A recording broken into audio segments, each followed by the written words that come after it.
Hey everyone, and welcome back to What If Kid Goku Turned Super Saiyan. This is a RETCON episode. Woo! As always, I'd like to remind you guys to subscribe if you haven't already. It does help me out. I'm also on Patreon, and I have a YouTube membership for only 99p. You all know the drill by now. I know it's been a while. Those of you who've been keeping up on my community tab will know why.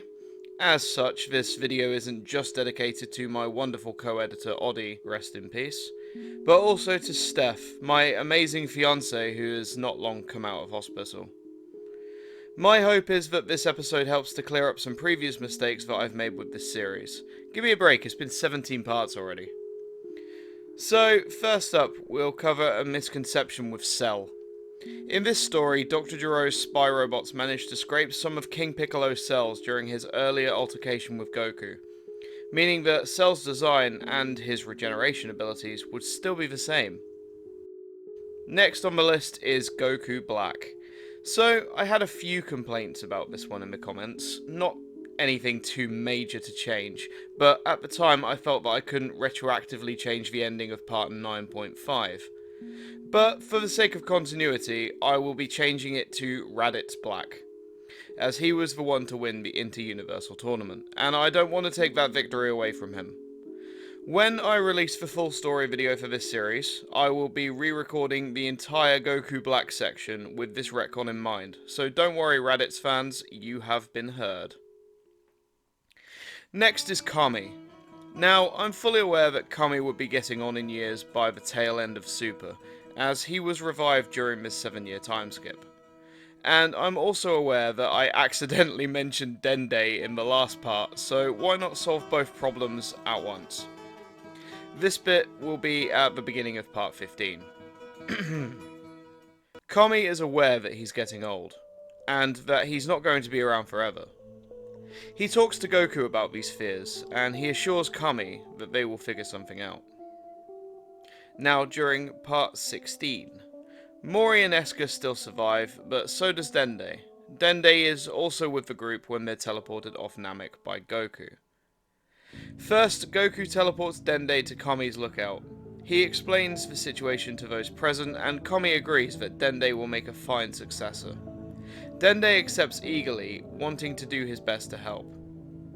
Upon returning to the ship, Goku tells Iriko to take his father and Raditz to Yardrat, and then teleports away with Jaco and Miras back to the Galactic Patrol HQ. And now for the last one, Oob. So, the way I described Boo being purified by Gogeta earlier leaves no room for Oob to be created, unfortunately.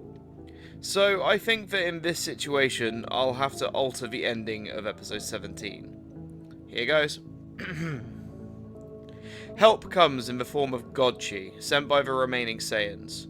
Vegeta and Raditz pour their God Chi into Goku, giving him the momentary power he needs to burst into perfected Ultra Instinct once again.